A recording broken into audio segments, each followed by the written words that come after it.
नमस्कार विद्यार्थी मित्रांनो, मी भूपेश भैसारे आपलं सर्वांचं आजच्या तासिकेमध्ये खूप खूप स्वागत करतो. नमस्ते प्यारे विद्यार्थियों. आज आपण पाचवी कविता डराव डराव शिकणार आहोत. आज हम पाचवी कविता डराव डराव पढ़ने जा रहे हैं.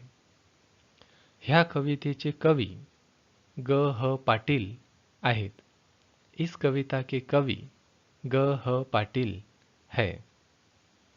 विद्यार्थी मित्रांनो, आपल्या कवितेचं नाव काय आहे बरं? डराव डराव. प्यारे विद्यार्थियों, हमारे कविता का नाम है डराव डराव. आणि मला सांगा बरं, डराव डराव असा आवाज कौन काढतं? क्या आप मुझे बता सकते हो? डराव डराव इस प्रकार की आवाज कौन निकालता है? बेडूक, मेंढक. अगदी बरोबर. आणि बेडूक अशा प्रकारचा आवाज केव्हा काढतो? मेंढक इस प्रकार की आवाज डराव डराव कब निकालता है? अगदी बरोबर. जेव्हा पाऊस येतो तेव्हा आपल्याला बेडकाचा डराव डराव असा आवाज ऐकू येऊ लागतो. जब बारिश आती है तब मेंढक डराव डराव इस प्रकार की आवाज निकालता है. ग ह पाटील ह्यांनी लिहिलेल्या डराव डराव ह्या कवितेमध्ये पावसाळ्यात तलावाच्या काठावर डराव डराव असे ओरडणाऱ्या एका बेडकाशी एक मुलगी संवाद साधत आहे. चला आता आपण ही कविता शिकायला सुरुवात करूया. एकदा खूप पाऊस पडताना एका खडकावर एक बेडूक डराव डराव ओरडत बसला होता. त्याला उद्देशून एक मुलगी म्हणते, डराव डराव डराव डराव का ओरडता उगाच राव? अहो बेडूकराव, तुम्ही असे डराव डराव उगाच का ओरडत आहात?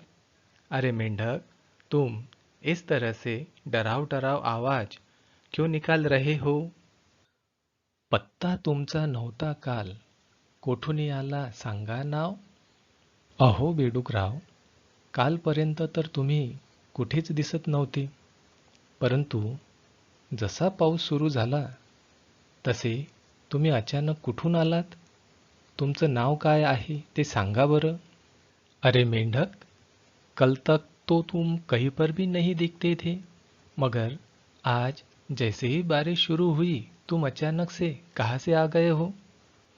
तुम्हारा नाम तो बताओ.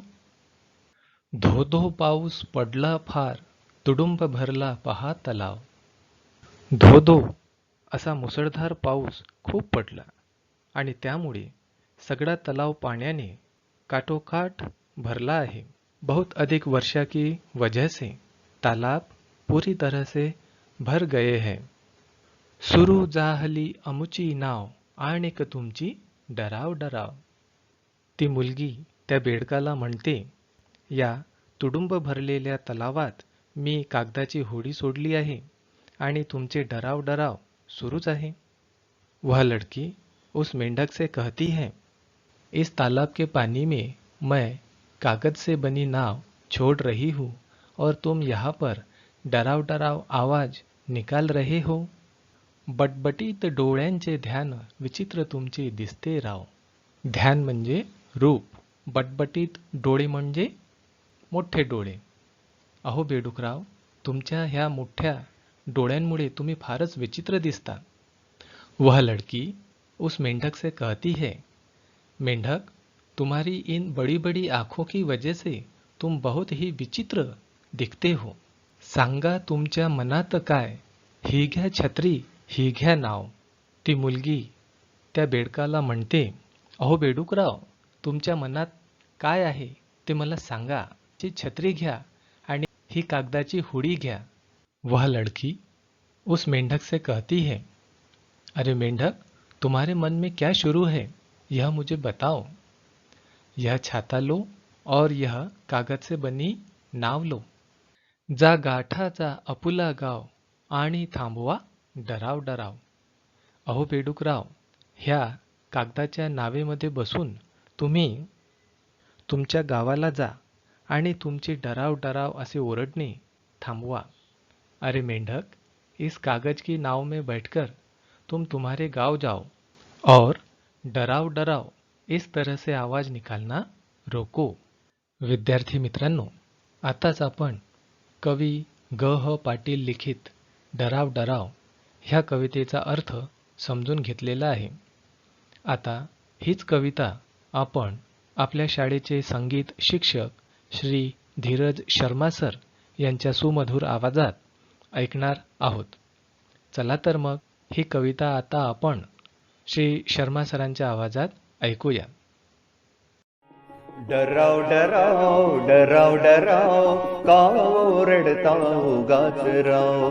डराव डराव डराव डराव का ओरडता उगाच राव. पत्ता तुमचा नव्हता काल कोठून आला सांगा नाव. डराव डराव डराव डराव का ओरडता उगाच राव.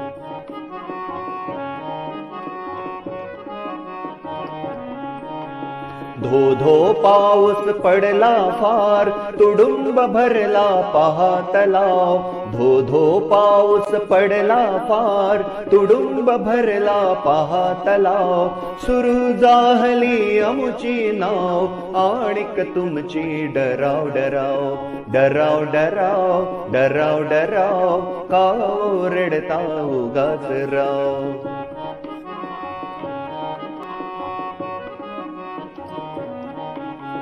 बटबटीत डोळ्यांचे ध्यान विचित्र तुमचे दिसते राव. बटबटीत डोळ्यांचे ध्यान विचित्र तुमचे दिसते राव. सांगा तुमच्या मनात काय, ही घ्या छत्री ही घ्या नाव. डराव डराव डराव डराव का ओरडता उगाच राव.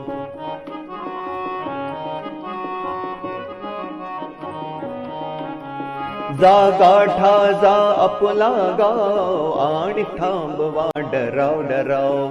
डराव डराव डराव डराव का ओरडता उगाच राव.